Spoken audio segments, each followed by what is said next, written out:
রবিবার রাত ৯টা থেকে শুরু পেশোয়ার জালমি এবং হায়দ্রাবাদ কিংসম্যানের মধ্যকার পাকিস্তান সুপার লিগ পিএসএল এর ফাইনাল। দেশের ক্রিকেটে খোঁজ রাখতে রাখতে ব্যস্ত থাকা দর্শকরা রবিবার রাতে পিএসএল এর ফাইনালেও ঢু মারতে পারেন, কারণ বাংলাদেশের পেসার নাহিদ রানাকে শুধু ফাইনাল খেলানোর জন্যই উড়িয়ে নিয়ে গেছে পেশোয়ার জালমি। কোনো বাংলাদেশি ক্রিকেটারকে এত গুরুত্ব দিয়ে কোনো ফ্র্যাঞ্চাইজি শুধু একটি ম্যাচ খেলতে নিয়ে গেছে বলে মনে করা কঠিন। বিসিবির অ্যাডহক কমিটির সভাপতি তামিম ইকবালের কাছে সরাসরি অনুরোধ করে ফাইনালের একদিন আগে উড়িয়ে নিয়ে যাওয়া বুঝিয়ে দেয় নাহিদ রানাই হাই ভোল্টেজ ফাইনালে পার্থক্য গড়ে দিতে পারেন, এটা বিশ্বাস করে পেশোয়ারের ফ্র্যাঞ্চাইজি। নিউজিল্যান্ডের বিপক্ষে ওয়ানডে সিরিজ শেষে রানার হাত ছিলে গিয়েছিল।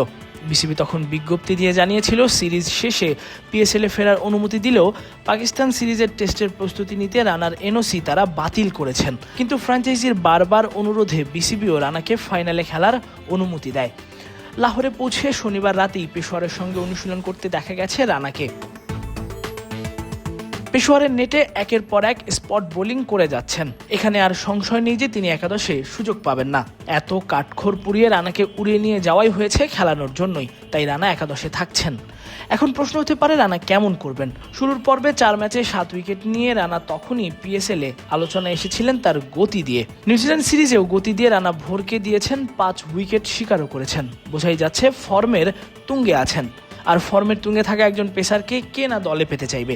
প্রতিপক্ষ হায়দ্রাবাদ কিংসম্যানকে অন্তত গতির ভয় দেখাতেই কি রানাকে উড়িয়ে নিয়ে গেছে পেশোয়ার। দলটার হয়ে খেলছেন গ্লেন ম্যাক্সওয়েল, মার্নাস লাবুশানের মতো ব্যাটাররা। আছেন ফর্মের তুঙ্গে থাকা পাকিস্তানি উসমান খানও।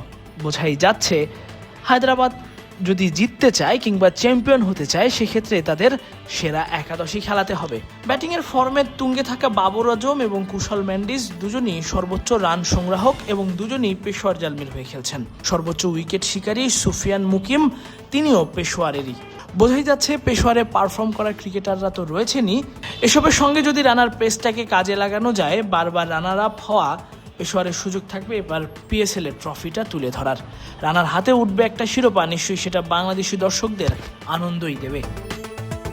তাসফিক পলক, ক্রিক ফ্রেঞ্জি।